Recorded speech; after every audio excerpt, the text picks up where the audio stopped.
Hello, everyone. Welcome back to another episode of the Carrie Northington podcast. Today, we have such a special guest on, Shenal Arimilli, and she has been one of my own personal mentors and has just made such an impact in my life. It's been a quite epic journey with her and very transformational. And I'm looking forward to having her explain to you her process of really stepping into your power and understanding that you are a powerful creator, powerful co-creator of miracles, people, and that you can, be in charge of your own destiny and your own life. And some of the thought processes that aren't serving us, like we talked about previously on another episode, and how to work through some of those, and just be able to really step fully into joy, love. She says health, wealth, peace, everything that we want in the world. Also, I wanted to let everyone know that I am still running a promotion for the Bia Collective, which is a hot seat mastermind type experience. It is one call a month with the wonderful Heidi B from Heidi B Coaching and myself.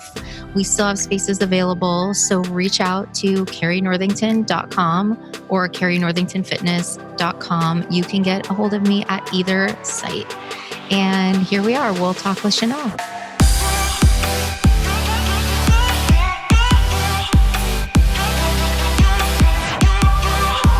Hello, everyone. We are back with another exciting episode on the podcast. Carrie Northington here. And I have one of my most favorite people in the whole entire universe on the podcast. Shenal has been one of my personal mentors, and I have to tell you a little bit about her background, everyone. Her signature approach to transforming lives masterfully couples science and spirituality with personal, professional, and spiritual development. So let that soak in.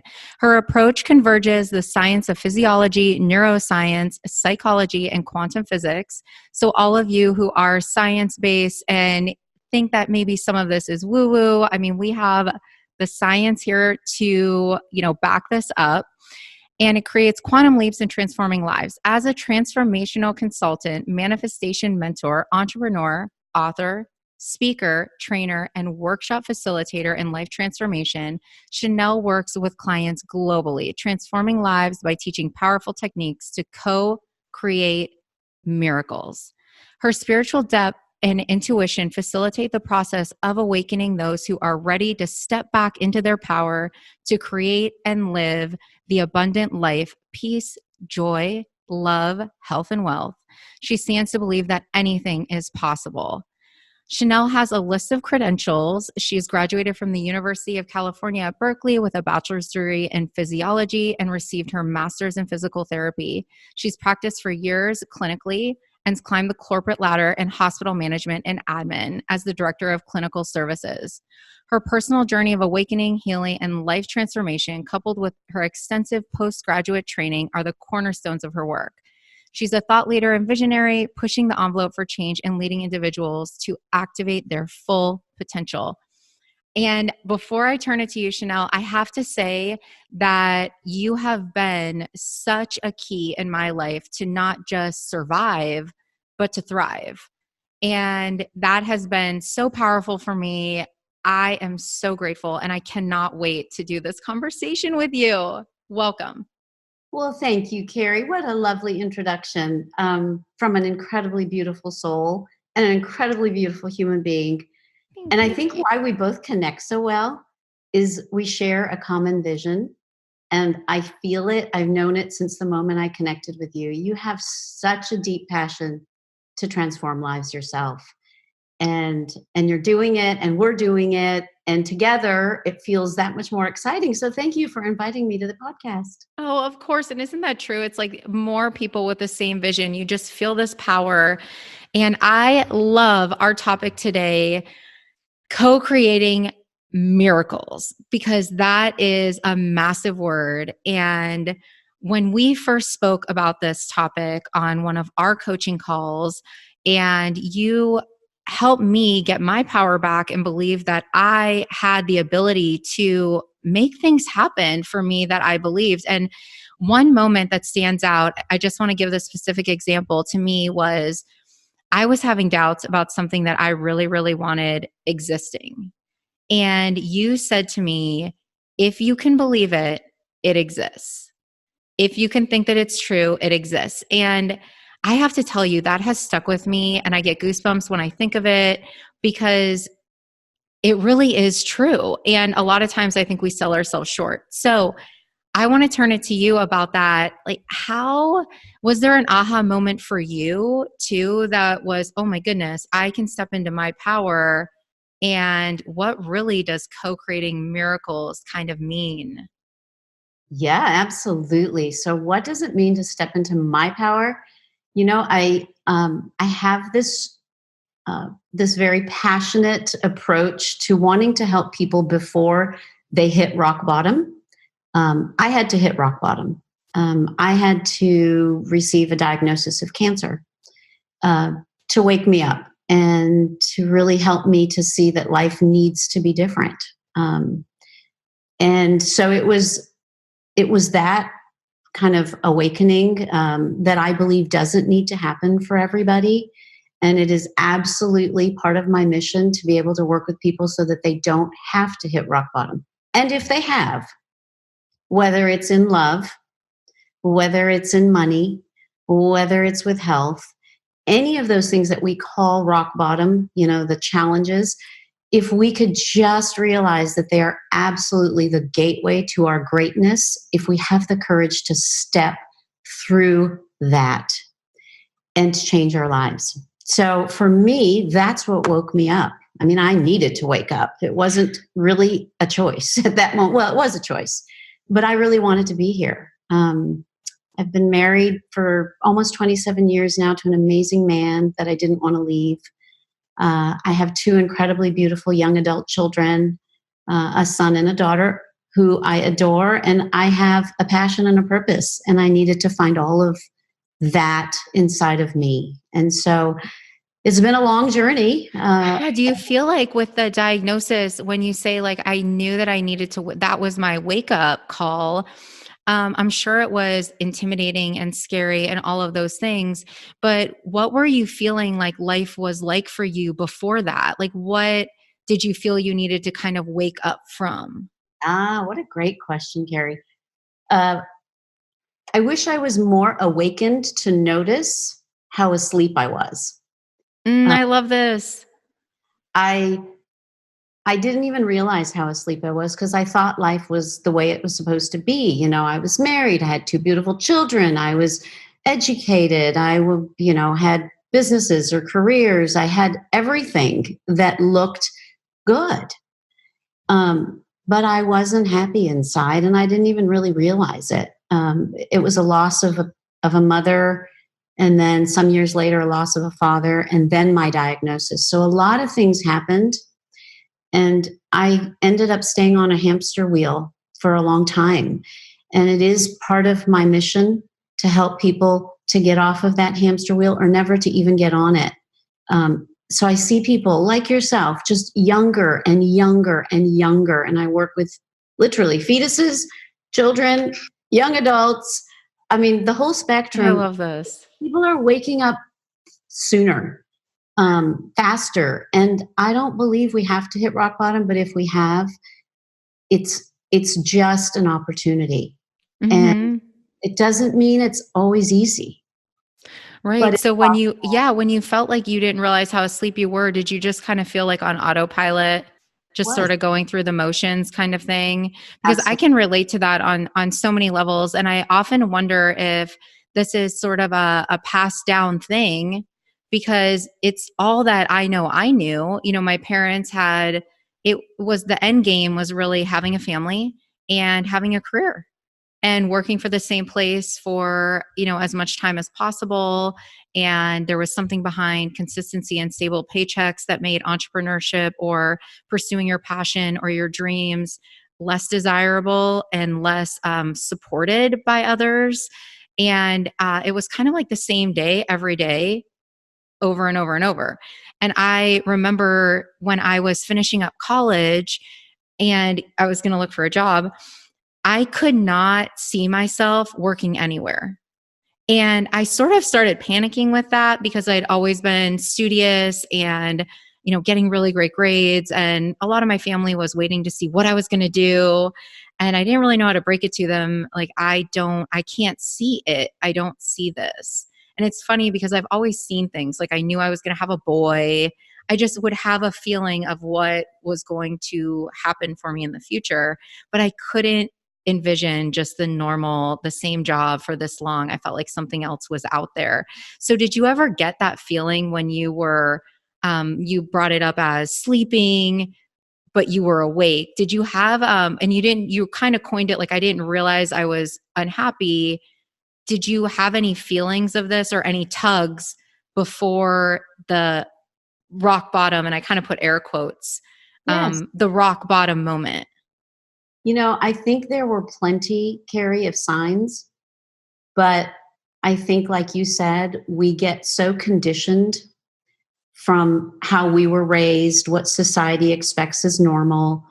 We're so conditioned to put that aside and keep moving forward. And so, yes, there were plenty of signs, waking up not energized and feeling like, unmotivated. There were times there was that, or challenges that just were out in my world that why was it so difficult? But that's what I saw. It was like, oh, well, if things are difficult, you just push through and you make it work. And then I did have other physical symptoms that were showing up well before. And for me, I believe that every challenge, whether it's a physical symptom, whether it's a relational symptom, whether it's a bank account symptom, or Mm-hmm. whether it's anything, or even just a lack of purpose, which is kind of a spiritual symptom, if you will. Any of those symptoms are really just the gateway into our greatness if we're willing to see it that way. But we were always, or at least I was taught, and most of us have been taught, to just believe that to be something that we have to just get through. It's just the way life is. And those are erroneous thoughts that beget more erroneous experiences. And so, yes, I think. I love that. So I think it really hit home for me when you said, you would feel less energized. And I mean, there's definitely going to be some days that you just feel tired, but what you're describing, I can relate to. And I'm sure it's just, it's a chronic feeling almost of just something's wrong. And I know that so many listeners can relate. I can relate. If you're in this spot, you might be feeling stuck there for a variety of reasons that are pressures that aren't of your own, or fears or programming. We always talk about that. And with the co-creating miracles, I'd love to talk about that a little. And then we can get to like how you can actually um, manifest. And it might not come in the package you want, right? Like we always joke about, okay, I'm going to do this work. And ideally I would like a bag of money to drop out of the sky, a knight in shining armor to come riding. It might not look like exactly that way, but we were talking about, and we'll get to this. Don't let me forget the most powerful exercise you had me do because I want to share. But the programming is something that can really keep us stuck. And I remember you explained it to me like, think about a computer, it's programmed a certain way, and you've been conditioned to think a certain way about things. And we have these predisposed judgments almost that are put on us, that we put on ourselves, and it just keeps going. And they control a lot of our thoughts. Absolutely. And when we went through that with my own programming and I identified, okay, what are these things that I believe? And they don't have to be truths, right? They're just things that I've been taught that maybe I believe. And we went through them. It was so much easier for me to see where I could attach a programmed response to something that I was thinking. And then when I found that, you helped me realize like the recognition is half the battle. I believe, I mean, in my case, because I'm like, as soon as I could spot that I was doing that, that was a huge impact. And then I could decide what programming I chose for myself. Yes, absolutely. So how do you go through that? I know how you went through it with me, but you do want to talk a little bit about finding the programming? Because I feel like this is, and everyone, I mean, listen up, because this seriously is a game changer. You're so sweet. And you know what? Let's start with a question. And we're going to start with a question. I know we're going to just ask the listeners a question. Yeah. Because I want to really get people to be thought provoking, because this is part and parcel to the biggest healing that we have is to ask questions and we get answers. So the first question I want to ask all the listeners is, do you believe that you are a powerful manifester? Okay. Do you believe that you are a powerful manifester? And when I'm at an event and I ask this question, I get a show of hands. And Carrie, you'd be surprised at how few people actually believe they're powerful manifestors. And I want to kind of shatter some erroneous thoughts here, because I really want every single one of our listeners to know that we are already powerful manifestors. And people will say, well, what are you talking about? I never wanted to manifest a divorce. I didn't want to manifest an illness. And I surely didn't want to manifest a bank account issue or a loss of a job. So no, I'm not a good manifest. I'm not a manifester. I want to become a manifester. And what I want people to understand, because if we believe that we have manifested something, even if we don't like it, but we've manifested it, we actually are then ready to take back our power. Because if we've even unconsciously manifested something, we now can say, I have the ability to wake up and manifest consciously what I really want.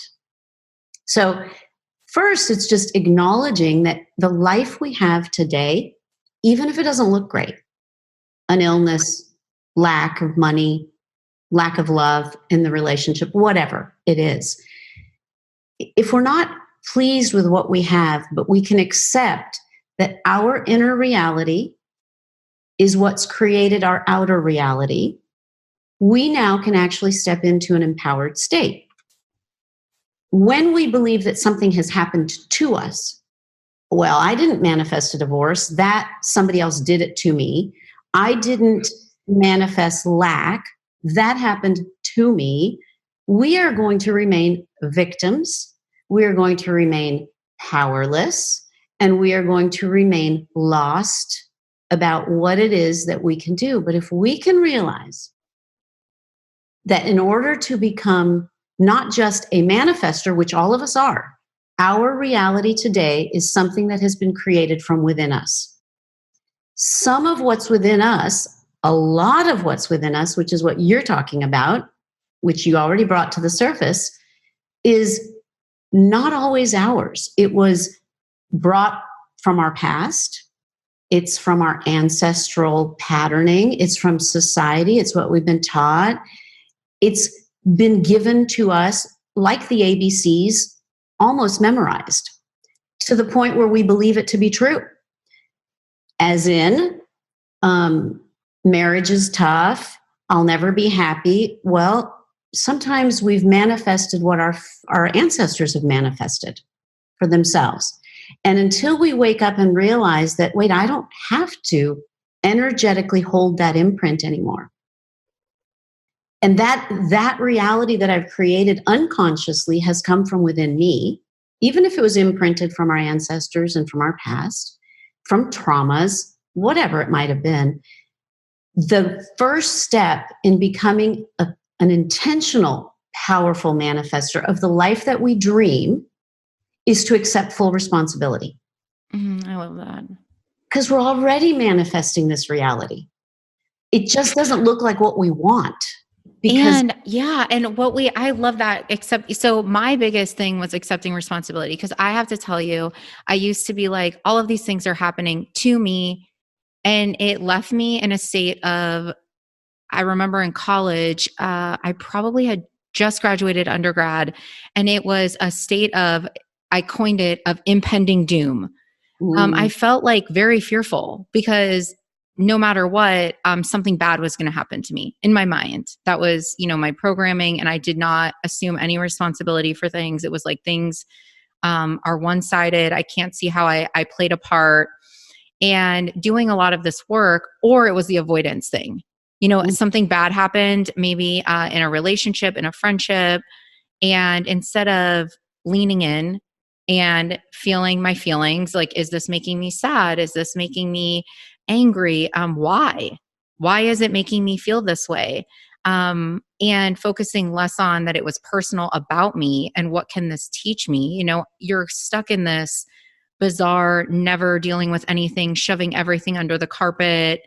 And I've noticed when you don't let yourself experience some of the emotions like sadness or anger or grief that are sad, you can't really truly experience the best emotions like joy, bliss, because it's like a spectrum. Like if you're blocking feelings, then you're blocking all the feelings. And so talking about this, it really hit home for me because it did allow me to believe, okay, I'm in control here. And I also noticed that when I took the responsibility on myself for some of the things that were going on, not only did you find that you'd have the power to change some of them, but you could see the bigger picture. And I felt like it was really easy for me to only, you gave the example, marriage is hard. I think that that's one it's perpetrated in movies and TV series. It's kind of common to just, oh, we're going to all vent about, our husbands or our significant others and marriage, the ball and chain, all of these little things that get pushed on over and over. And I think that when that happens, you give the example of like marriage is hard, you almost look for evidence to prove that it's true. And if you aren't looking for that evidence and you can see more clearly, then you could probably extrapolate a lot of evidence to the opposite. Yes, absolutely. You touched on something really important. And if I can step back, maybe this will help people in understanding that what you're talking about, to become an intentional manifester, to be able to go through that process, really, it is a process. It's a process, like you said, of touching feelings, allowing yourself to feel so that you can make space for a higher feeling, a better feeling.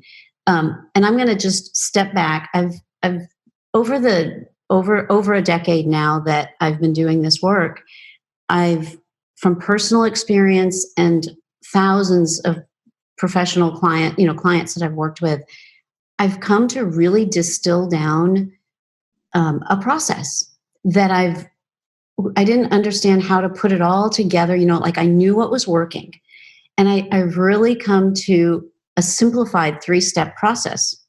Oh, I love this. And it's funny because I believe that we're here to live an abundant life, and I mean abundant, like you said, in peace, love, joy, health, and wealth. Abundance in all of that. And in that abundant life, I came up with a 3-step process, and it's the ATM process to an abundant life. An ATM, play on words, but it's an easy way to remember. The A in the work that I do is awakening. And it's awakening first to the possibilities, like you talked about, I've spoken to, but it's the possibilities that are backed by science, by the quantum field, by physiology, by neurochemistry, all of that. It's backed by all of this. The awakening is also about consciousness and spirituality and how they come together. So when we awaken to the possibility that this actually works, like this has a foundational basis, it's not woo-woo. And we awaken to what's really happening in our life, that it's happening for us and not to us. And it's happening from within us, and it's being manifest in this physical reality. We now become super empowered. It works, why it works, oh, how could it work? And oh, I take responsibility. So this is kind of the beginning parts of the work that awakens people to, wow, I can do this. And there's a science behind it, which I won't go into in great detail right now, but it's there. And so that's the awakening. The T in the ATM is the transformational piece. That's what you were just addressing. And what I like to see it as is each of us is a garden. We were created like a garden, but any garden that isn't tended to for lifetimes, for ancestral lineage, for generations past, for any of those unattended moments and years and decades and lifetimes, the garden begins to grow weeds. And what people want to do is they want to go straight to the third piece of my process, which is manifestation. We In all like want 30 minutes, they're like, I want all the things. That's what I was saying. I was like, where's my bag of money and like the, exactly. white knight and all, all these things that you're getting a glimpse at the first one. But I completely agree with you. Oh my gosh. You kind of want to skip over because there's a little bit of, I don't want to downplay like how hard some of this can be to reset. And you're going to, get so many triggers to Yes, check if you're, hey, has this been reset? So it really, like you said, it's not, in 30 minutes, or this is going to be a practice. You'll learn it on a call, but this is a practice. it's a practice. It's a journey, and it just gets better and better. But it's no different than pulling weeds out of a garden. The garden looks a little messy before. And truthfully, everyone wants to manifest, which is great. And we're manifesting right this moment, sometimes the things we don't want. But when we want to manifest a bed of flowers, who in their right mind wants to throw flowers in a bed of weeds? I mean, it just doesn't look pretty. So it takes the effort of beginning to pull weeds. And you don't have to pull every last weed in order to have a beautiful garden. A garden is just something that gets tended to. So the process initially might feel messy because you've got a big bed of weeds. But that's the transformational piece. It's the piece about looking at outdated thoughts and emotions, and many of them from past lives, from ancestral past, again, learned in this lifetime. And that piece is the piece of tending to the garden, beginning to pull out the things, like you said, thoughts and beliefs and things that really aren't true, but we believe them to be true. And if somebody told you had to relearn the ABCs and it's a whole different set of alphabet in order to speak the correct language, it's like, and you would want to run. Yeah. No, do that right now. I don't. You're like, this is so uncomfortable. Uncomfortable. And this is what's comfortable, and I want to stay here. But then we're stuck in that same language and in that same reality.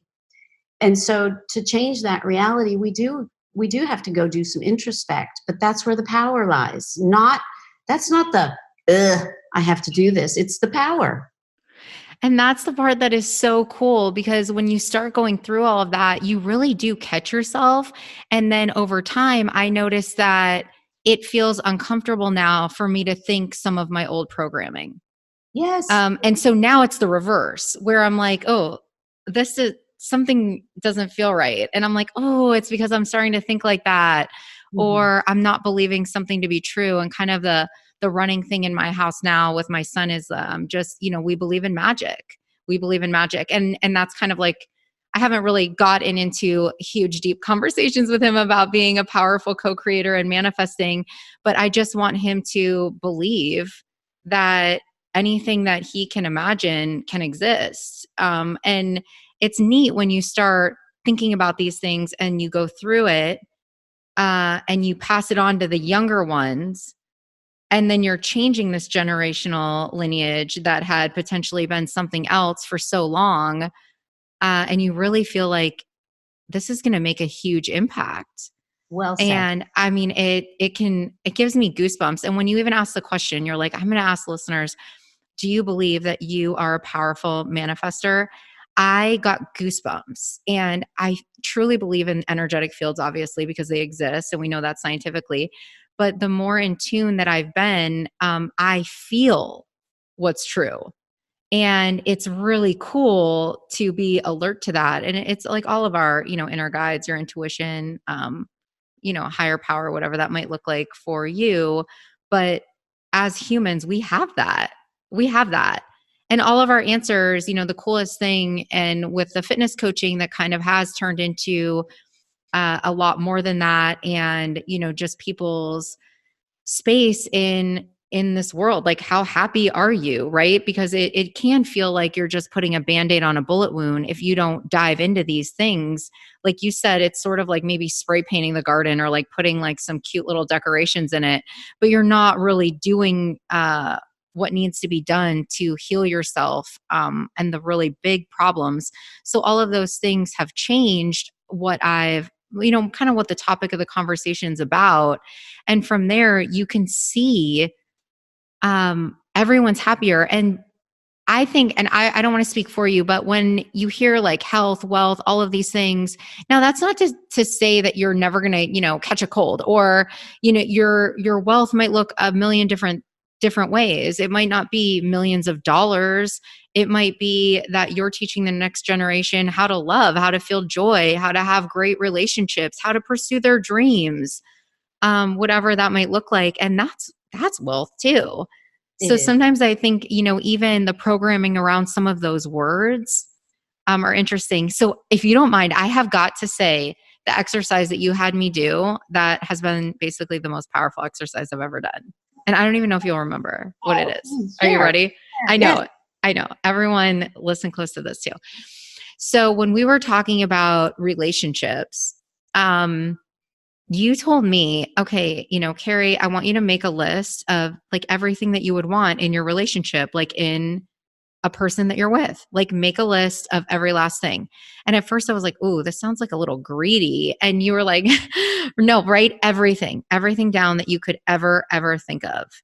And I had a lot of hesitation around that, but I did it, so I'm making this list. And then once I got going, you guys, I was going. So this is a pretty long list. And the next time that we were on the call, I said, I made my list, and we were going through it.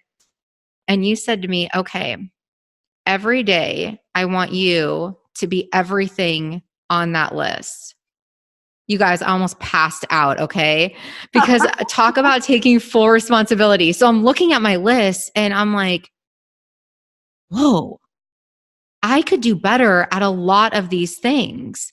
And I had not been considering how I was showing up and how I was loving. And I wasn't noticing as much of the give. And I really was aware of what I wasn't getting, you guys. Okay. Like, let me tell you, like, no one had to tell me twice about that. So when I did this list and you gave me that, I'd like to call it a challenge, and no one's perfect, but being more intentional with how I intended to show love and how I wanted to operate really made a difference. And that was huge because I thought I was just making, no joke, I thought I was making like a wish list. Okay. And then I was I don't know, like you were saying, the skipping the T and going right to the M. I'm like, now what do we do? Like burn it and then it happens. And when you were like, you're going to have to be all of these things, it was it was like a total aha moment for me, because I don't know how many people really do that when they're journaling or wanting things. And you hear so much people say, you deserve more, or you deserve this, or you deserve that. And I truly believe that everyone does deserve the best, but I also believe that you have to show up as your best self to get what the best is out there for you. Oh, And Carrie. I think it's skipped a lot, right? Yes. Thank you for sharing that, because I forgot that was something, and it always just shows up per person as it's intended. It's never a rote homework assignment that I give to everybody. But so many people in this process of manifestation will say, you've got to dream of what you want. You've got to make a list of all the things you want. You have to visualize it. But if we really believe in the science behind the power of manifestation, then what you're addressing to the listeners is we're reiterating a little bit of what we said earlier, which is beautiful, but in a very tangible way. What is inside of us, how we vibrate as a human being, is what we will create in our reality. So if we want that man in our life, we want that woman in our life, then if we show up with those vibrational thoughts, feelings, beliefs, attitudes, whatever that is, what we attract is that. Now, it's similar. It doesn't have to be exact. Obviously, you don't want to look like a handsome man, but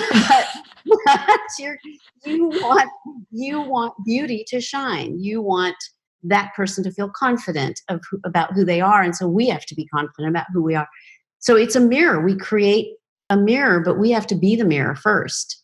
So thank you for for bringing that So powerful. you brought it so into a tangible place, and I appreciate that. And I know you said it's not like this roped homework assignment that you have everyone do, but I think everyone should do it. I really do. And you know what? If you guys are listening, try that. And even so, in this case, we're going through this exercise, and, I was very much in a marriage. And so this isn't something that you need to do single. You No, do this, period. And trust me, even if you think you have the most perfect relationship, anyone could benefit from this. and Carrie, It's really great. it is great. And it's true for professional too. If you want a professional relationship that's different with your boss or with a coworker, if you realize what it is within that person that you feel is lacking, likely it's something within you that's attracting that. And so if you begin to change you actually begin to change, not necessarily change them, but you actually change your experience with them. It's fascinating and it's real. I love that you said change your experience, because I think that at one point I remember thinking I'm doing all of this work and this one thing keeps showing up in the same way. And it dawned on me just that it may be showing up in the same way, but my experience with it is not the same. And so I think that that's something to be said too, when you said, oh, you'll experience it differently, because we really want to do, in my opinion, you really want to make a change for you. You don't want to make a change to change somebody else. And if you're making the change for you, you are going to experience the same exact situation differently than you did before. And that's going to change your life. And if you do need to set a boundary and decide that something isn't right for you, you're just saying about a boss, maybe you're feeling like this isn't a situation for me. Your experience until you decide that you're going to move in another direction will be completely different. And I've noticed that with my stress management, it's completely different. It's not just, okay, I need to get through this, do whatever I can. It's almost an okay with any obstacle and allowing it to come in. And it doesn't, it's not as debilitating, I suppose is the word. And I think that that's something that anyone can use right at the moment, because it's not everyone's reality to maybe exit whatever is uncomfortable immediately. But it can be your reality to change your experience while you're there. Yes, yes, yes, yes, and yes. And I don't know how much time we have, so please keep me. I'm really good at the timekeeping. Keep going. Good. Okay. Well, because I want to address something that I think could be really powerfully helpful for people. We want to co-create miracles. We want to become intentional manifestors of the life that we really want, not the life that we think is being handed to us. Though it's not handed to us, it's actually created from the inside out. So as we begin to empower ourselves by taking responsibility, doesn't mean we did something wrong. It means, oh, the power lies within me to change. There's a nugget that's so deep, Carrie, and I think we've touched on it in the past too, but I have come literally through thousands and thousands of sessions to realize that I can almost trace the core of our greatest challenges back to one big area. And so I want to address this piece, and it's the piece that keeps us from manifesting more easily what we want. And it's survival. And what is it to go from survival to, because you mentioned the word debilitating, it's not so debilitating.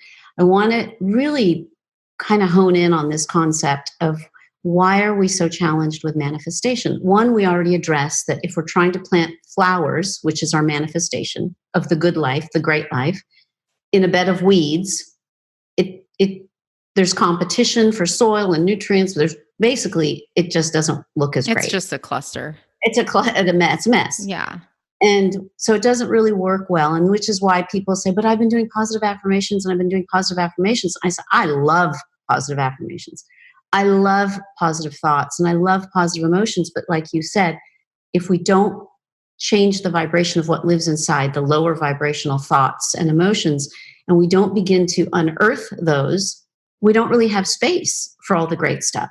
So as we move through that, we say, okay, at the core of the most challenging manifestation process, I believe, is that the majority of us live in survival.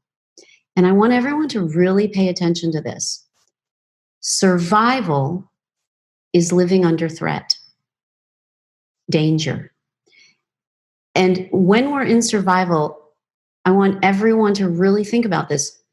Do we have the power to create, to be creative, to love, to digest food well, to heal? No, because survival is like living with the tiger in the room at all times. And most of us, Carrie, have been living like that. We've lived with a tiger in the room. The tiger could feel like our spouse. It could feel like our bank account. It could be our boss. It could be anything. And sometimes for some people, the tiger is the world. They feel and living under threat can just be, it's kind of like just not being in the present and worrying all the time, right? constantly. And you might not even notice that you're worrying, but a lot of times I'll catch myself. I just renewed my certification for injectables for nursing. And I'm like, okay, well, I need these hours. And then in my mind, I'm like, well, if I go back to that, what if I did a treatment and then it did something happen? What if this happens? What if that? And I'm like, wait a second, here I go again. I need to expect it to Yes. go as I would want. Right. And I think that there's something to be said for the affirmations or vision boards or things like that, which I love too. But if you're not really absorbing it like into the core of your being, and it's just more of like you're saying these things, but you don't believe them, and the negative thoughts or the worry or these other things are still ruling the roost, Yes. then you can't get really into the good stuff, right? Because you're constantly going to still feel threatened at some even if it's in your subconscious, you're going to feel threatened. Yes. And what happens when we're under threat or danger is that we have been wired physiologically, right? Our whole nervous system is wired that when we perceive threat, again, it could be the marriage. It could be not even a bad marriage. It could just be, oh my God, what if he leaves me? I love him so much. What if he leaves me? It's all of a sudden we're living in fear, worry, anxiety, panic, and all of these clustered emotions create a survival practice. Basically, we live like there's a tiger in the room. And when there's a tiger in the room, there are basically three things we would do. We would either run, we would fight heck out of freeze, or we would hide. Or hide or freeze. We could, freeze or hide. We go and we hide. And so in survival, we do not have the resources from this creative universe that can create a baby in 9 short months, faster than a custom home. A baby's created, right? So it's the universe is absolutely creative. God, the universe, the quantum field, whatever we call it, it doesn't matter. There's a creative force. That creative force is at work. But what happens is we put a ceiling and a wall all around us because we feel like we're living in threat. And the threat isn't a tiger. It isn't even often things that are dangerous, but we've learned them to be dangerous. And I'm going to give some very specific examples that people really, I hope it really begins to awaken how when you're in survival, you can't really co-create. And so people want to manifest, but they don't realize that they're living in survival. And so we're going to talk about that. When we can move from survival or out of survival, we really have the courage to step out of survival, and it's a process. We actually begin to live fully alive. And when we live fully alive, Carrie, that's when, and you're experiencing it, I'm experiencing it, the universe begins to flow through us. Synchronicities begin to happen. We begin to really masterfully, intentionally co-create our miracles because we're not under threat. Because remember, under threat, we're only going to run, hide, or fight. Now, physiologically, as a nurse in your background, physiologically, our HPA axis goes wacko. We're in sympathetic overdrive. The body's releasing adrenaline and cortisol. Again, Can we create the most wow PowerPoint that is going to, bring in the next $1 million for us? Likely no. Can we be in an intimate relationship? No, we're running from a tiger. Right? Can Yeah, we? can you be present? It's hard to even be present, like even in your day-to-day stuff. That's I right. mean, I've been under, when I was talking about that anxiety that I felt at the time, it was hard to even do normal things like get ready, be on time, go to work, get my homework done. I mean, let alone coming up with something else or feeling like there's any room, any space for really anything. Yes. So now people will say, well, I'm fine. I'm not living in survival. And I'm going to give some very, um, some examples of real life survival mechanisms that we have been taught or have adopted through trauma or have been, through our ancestors. Here's an example of one that I really want people to understand. People pleasing is a survival mechanism. Oh my gosh. I mean, I feel like I'm glad that to hear you say that because I thought I created it. No, it's a survival mechanism. And people are like, what are you talking about? So that was my mojo. I was a people pleaser. And I only thought that I was just the nice person. I was like super nice. And I thought, oh, that's just normal. Well, I didn't realize that I wasn't really nice to myself. I was doing things so that I could please others. And then people will say, well, how is that a survival mechanism? Listen carefully. If I'm busy pleasing others, I have to ask myself why. So I'm not just a nice person because it feels good to me. I was being a nice person because it would secure my relationships with my friends, with my family. I was the person who would, go above and beyond, bend over backwards, and sacrifice, literally, to people please so that I could feel safe. Because if I people pleased, people would like me or love me. And if I'm liked and I'm loved and I'm accepted, then I won't be alone. And if I'm not alone, then I'm safe. And so people don't realize that these are the underlying things where the T, the transformational piece, really comes in big. Is we have to be able to understand what it is within us that drives our survival mechanism. And if we understand it, we can heal it. We can bring it into the light where it heals. And so people pleasing is one. Perfectionism. And some of these overlap, but perfectionism for some of us who've been the straight A student, the overachiever, like I had a lot of these playing into my survival mechanism patterns that I've had to dismantle.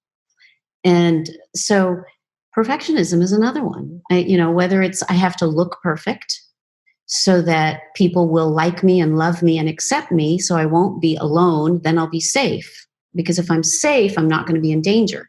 So we create all these mechanisms constantly. And we think that that's just what we're doing, but it creates anxiety underneath, creates panic. Like, will they love me? Will they like me? I have to look good. I have to be good. I have to do this. I have to go overboard. So conditional. Like everything about it seems so conditional. Yes. And then also I almost think it's the external validation, right? Because I noticed myself doing a lot more of that when I needed to feel a certain way. I needed to feel maybe loved or accepted, or because I was so hard on myself, I wasn't doing those things for myself. So I would almost equate it to like a quick like hit of like self-esteem. Like, oh, okay, like if I keep getting these little boosts, then I don't have to do it for myself almost. But then you realize that if you're not doing those things for yourself, you can't rely on that method because it exhausts you. I mean, it's exhausting. Like you literally will.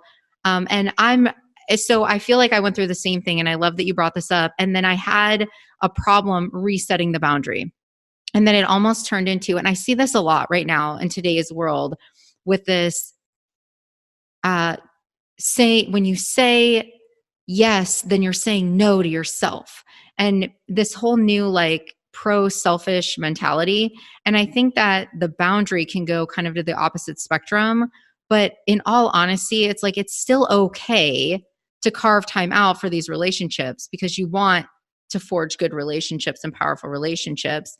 But what we're talking about is when you're literally like dismantling your calendar and not sleeping and not even saying, hey, I would actually like to eat over here somewhere else. You're just going with whatever anybody else says. I remember for me, I actually like, when I had this moment, I was like, I don't like half the crap that I said that I liked. I don't even know why I said I liked it. I don't want to go to blank. Like, I want to do something completely different. And it's crazy when you realize how deep this can really get. And I have so many, I see this happen so much with moms. I really do. And everyone coins it like mom guilt.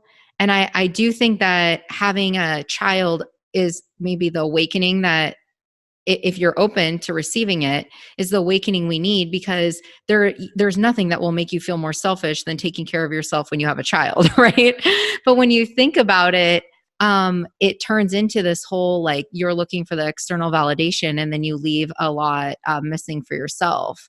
But you don't have to go the complete opposite spectrum. And I love that you touched on that, because the lack of boundaries, that bleeds into so much, the people pleasing into relationships, into jobs, And people really, who are answering their phone, responding to their boss at 10 o'clock at night. You're opening the door, people.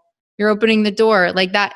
You don't have to announce that you're setting a boundary. You can just respond at a more appropriate time. And then it's told. So I think that my fear with people pleasing was the pushback. Mhm. And so what happened when you were like, okay, I'm going to work toward this in another way. I'm going to help other people work toward it in another way. What do you tell them when they get the pushback that could potentially happen from somebody being like, you used to always do that. Like, what? you Or know, being mad. so isn't that interesting, Carrie? Because the people pleaser, yourself, myself, would ask that very question. That would be of concern to us. Right. Cause before I did this, and I mean, I have had the experience on the opposite side of it, but before I did this, these were my fears. When I'm thinking about why am I doing this, it was, okay, is love going to be withdrawn from me? Yes. Am And I going to have to experience somebody else's anger? yes. Am I going to have to experience, quote, drama? Right. And do you see that all three of the things you just said? Like, let's really reiterate that for the people listening. Am I going to be without love? That makes us feel unsafe. That's survival. Mm-hmm. Am I going to have to deal with anger? That feels threatening, dangerous, Mm-hmm. Yeah. survival. Mm-hmm. All of these are drama. It's everything takes us back to not feeling safe. It puts us back into survival mode. So we're constantly feeding survival. And in survival, that's all we can You do. can't, yeah, you're focusing on this stuff. You can't get anything else done. So being able to understand that, like you said, that sometimes when we start changing our patterns, and it's okay, listeners, when you begin to change these patterns, know that your pattern, it's like a pendulum. It's been towards the left side for so long. Way up here, you're up here at like people pleasing, and then you're like, I can't do this anymore. And you let it go. The natural tendency is for the pendulum to feel like it's going way over to the right, where you're feeling selfish, you're feeling, you know, you're going to all these fears. And then eventually, as you practice, naturally, you're going to settle to the middle, which is where we belong. And that's just the natural way a pendulum is going to swing when it's been way off to the side for a long time. So we don't need to be afraid of that. We just need to acknowledge, if we can acknowledge to somebody, like you said, we don't have to announce that we're setting a boundary, but if somebody has a pushback, just say, gosh, I'm sorry you feel that way. I'm just really needing to take care of myself. And when we do that, guess what we do? They may not like it in that moment, but we are actually giving someone else the permission to do the same thing. Yeah. And many of us are stuck in this pattern of perfectionism, people pleasing, because we've all been afraid of being alone. So one last piece about this, why are we afraid of being alone? And this is the deepest healing I feel at the core of when somebody comes to me and says, Shenal, I want to double my income, and I want to find the love of my life, and I want to heal from this illness. Any of those things people would come to me for. And I would say, over, whenever people are ready, and it could be the first session, it could be the 10th session, it doesn't really matter. But when people are ready, we get to this root. And the root is that we believe that we are separate from this creative force. And being separate makes us feel alone. And when we feel alone, we feel unsafe and separate from source. How is that possible if each of us was created in a womb, and in 9 months we come out into this world? That's nothing short already of a miracle, really. Like, there's no machine at work creating a newborn baby from 2 little cells. I mean, from Whoopi. Yeah. Oh, from it's Whoopi crazy. to a baby. Yeah, it's crazy. It's crazy. Yeah, it's amazing. And so when we realize that that creative force still exists within us, and that we're not ever alone, that energy, that power, that force is in every cell of our being, it's in every part of our essence, we're not alone. But now, it's easy to just say it, and it's another thing to begin to really embody it and to imprint it into our reality, because for so many generations and lifetimes we've believed that we've been separate, that God is outside of us, the universe is doing things to us, and so we feel separate. So the core of not feeling safe and being in survival is really rooted in our misbelief that we're separate. And that's a heavy thing that I just dumped at the end. Yeah, I love that though, because it's so true. So many of the reasons that we do what we do is more, I mean, it's been called codependency, so many different things, because it's basically just the fear of being alone. And it's so funny because the other thing that you told me that I've really clung to is giving like the book back. And so sometimes if like misdirected anger is directed at me, obviously the first thing that I like to do is think about what my responsibility could be. Like, take some ownership and responsibility. What could that look like? Like, is there, and I usually go through kind of a thing with this other, the other person, like, how did you feel? What would you have preferred that I've done differently? Because then I can learn a lot about somebody that I care about and some of their needs. But if it has nothing to do with me, you have to, quote, give the book back. And it was more of like visualizing, this is not yours. You don't have to take it in. And I think that's important for people to hear that coin themselves empaths. Yes. And I used to always be like, well, I would love to do blank, blank, and blank, but I get so emotionally drained because I'm an empath. And you're in control of how much energy you expend on anything. And when I learned the give the book back analogy, I can listen to anything that somebody would like to tell me, and empathize without giving away, a huge piece of my energy, and give back to them. Like, you don't have to take it on, I guess. And that was so powerful, because that was preventing me from some connection that I really wanted. So my goal would be connection, but then all of this programming of like, if I connect too much, it's too much.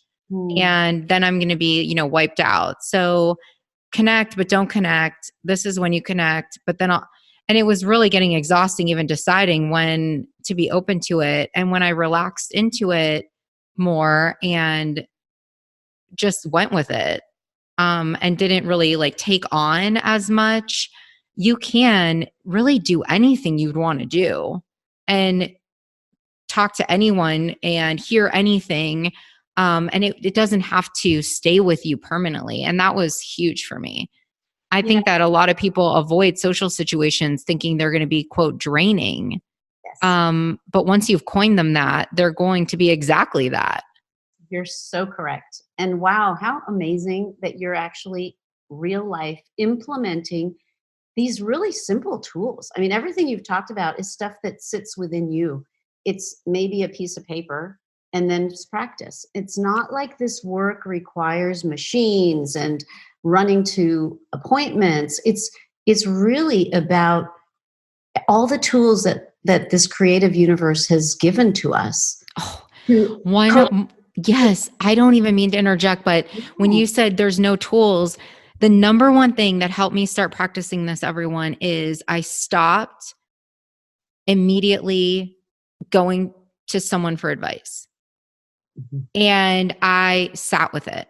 And I had to go to my own self for advice. So no joke. I always kid that I have staff meetings and they're when I'm talking to myself.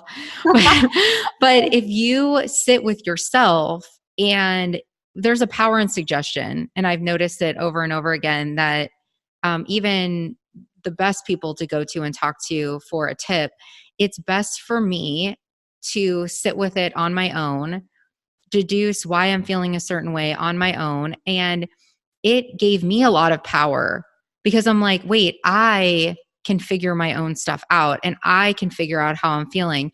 And then on top of that, it helped me learn a lot about myself so that I can stop some of these thoughts that were, running the show and be like, I almost got to the point where I don't really like personality tests that coin you a certain way, because you could probably take those, every 5 years and get a new answer. And sometimes I think people label themselves and then they put themselves in this like box, like this is what I am and this is what I'll always be. And when I've had more of these exploratory staff meetings with myself, I realize so much. And I think that that's the key, right? It's like instead of looking for someone else to help you or to throw you a life raft, it's great to look for guidance, but take a moment to sit with it. And maybe it's journaling, or maybe it's thinking like what thought isn't serving me? And like, where could this have come from? And why am I feeling a certain way about it? What's at the root? And then, like you said, you usually end up getting to like, I don't feel safe. I feel threatened. I feel alone. But the more that you realize those things, like for me, powerful triggers for me was when I wasn't feeling heard or seen. And that was something that was a huge aha moment because I'm like, why am I feeling like somebody's not hearing me? Like what is missing? And it really was just from the past, that I had in my head that was the case. And a lot of like communicative clarity exercises that you could do with somebody help. But at the end of the day, I really had to have a lot of the conversation with like, why is this a trigger for me? Like, why is if somebody doesn't respond to me in a timely fashion, like, why is that a trigger? And when you work through some of those things, you learn a lot about yourself. Oh, it's life changing. And what you're doing is you're doing it from the inside out, which is where the power comes. And it's also the science. You change your vibrational frequency, you're going to attract a different vibrational frequency. And and this is empowering. And this is what it is to become an intentional manifester. You're doing it. I'm doing it. And many of us are doing it in certain areas of our life, but the stuck areas is where we get lost. And that's where, Carrie, whether, if when somebody reaches out to a mentor, like if they were to come to you and like, Carrie, I'm really stuck, my health, my fitness levels, whatever it is that they're coming to you for, we often can use that holding of a hand just long enough until we can walk on our own. Oh yeah. And I think that my thing is I'll always have a mentor. And I mean, I can't explain the value, but what I'm more getting at is the pause. And Yeah. you have to do that. You have to do the homework. So it's how you utilize somebody who's helping you, right? Eventually you want to at least be autonomous enough to work through some things because you can't always have this person in your pocket. No. And you'd be doing like, I know when I coach people, I really want to teach them the tools so that they can do this on their own, because it would be, in my opinion, a disservice to them if they needed me for life. It would be a great business model, but I don't think it would be very fair to that person. And I will always have mentors, but I think that the true work is done. It's like they always say about practice, right? You have to practice like you're going to play the game. And you could kind of think of coaching as like the games where you get a coach and you get some help and you get some guidance, but you're going to have to do some work on your own for you to show up. And I think people are really quick to be like, something happened, and immediately go for a lifeline instead of like, what feeling? And people get upset, I notice so often, without even coining like what feeling they're having or where it came from. And that's something that, it's more of like, I call it kind of shooting from the hip. You know that this doesn't feel right, but you don't even really know why this upset you. And before you even are taking the time to figure it out, you're just reacting. Absolutely. So it's cool when you just take a second and go through it. And so there's been a lot of times where I've taken a moment, gone through some of it in my mind, and been like, I could really, use a little help. And then I'm like, this is when it would be a good time for my call, but just being like, I need a call and I haven't worked through any of it on my own. And I don't want to sit with any of the thoughts and feelings on my own. And I don't understand why, I haven't manifested exactly what I wanted in 90 days or less. That's another thing. I feel like people get really hooked on timelines. And I love that you always explain it's a journey. And you'll never, quote, figure it out, because this is the earthly, worldly experience, in human experience. You're not just going to like get it one day and then you're going to ride off into the sunset. So I think since you've made it like that, it's not like, and we're done. But in today's world, I think people are looking for instant gratification, a lot from like the sizzle that you'll see in ads or TV or marketing. Which is cool, but it's like realistic expectations are going to really take over. And I think if you take the time to do the work part of it, it's just going to end up making all of your responses and your reactions, and then your rebound to things. Like when a stressful situation happens, you can work through it in your mind and you don't need somebody else to bail you out. And then you're back to in alignment, I like to call it. You're not getting pulled out of it so far. It's kind of like little like blips, blip, and then you're back. You're back. Exactly. Well, I think you're just an incredible testament to what it is to take charge of your life, to be responsible, to practice, to use the God-given tools. The universe has given them to us. There's a tool chest within us, and we just have to go in there and utilize them. And it's amazing. Thank you. And some of the tools are really heavy and uncomfortable to pick up. And I think that that's the part of it. It's not, there's a little bit of it's retraining like your entire way of thought, and everything that you believe. And then I've noticed that then you're more careful about what you could potentially be programming in the future. If you start adopting something as truth, you're like, ooh, is this something that I really do want to adopt as a truth? And then you're less likely to have these things really set in. But Shenal, I mean, all of this stuff has been, so the thing that I loved about work, and working with you currently is there isn't like, hey, this is the agenda. It's sort of, as I move through things, you were like, okay, well, we're moving through this. So the timeline is really based on how it's going for the person. And that's what I think is so cool. But can you tell everyone like where they can find you? And you told me that there's this is like such a special treat, you guys, that Shenal's going to offer you. Go ahead. I'm going to let you talk. Well, let's see. First of all, you can find me on my website, which is www.Shenal. It's SHENAL Arimilli, ARIMILLI.com. So it's ShenalArimilli.com. You can just find me there. And I would love not only to give any of the listeners a complimentary session where they can receive actual golden nuggets of where they may be stuck.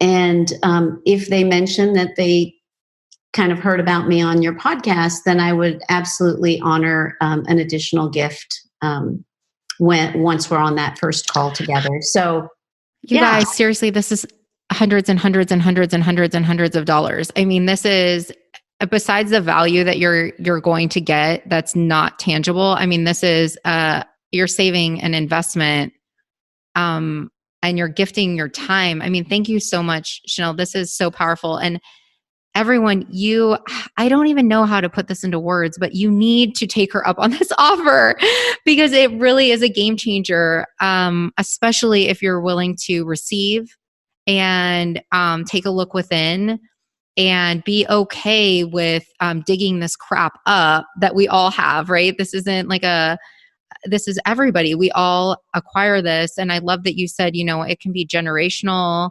So there's no shame in the game. You don't have to be like, oh my goodness, like I don't want to tell anybody about what my life really looks like. Because here's the thing, you're living it. So even if you don't tell anybody, like you're living it and it could look perfect on the outside. I always joke because I'm in the social media world that you're, very often comparing to people's highlight reels and it's not the real thing. And we all have one life. I know that for me, a lot of why I was getting really into finding mentors and getting to the root of some of these things is my mom passed away when she was 45, and that gets younger and younger with every minute that I get older because when I was a kid, I was thinking that she was ancient, right? Sorry, mom. But now I'm like, oh my goodness, this is so short. And what my mission is like, I want to live my fullest life and I want my son to learn to live his fullest life. And I want to love powerfully and feel joy and, even feel sadness and grief and just experience everything that the world has to offer. And then it kind of turned into my personal mission to have everybody else do that too, which has been your personal mission.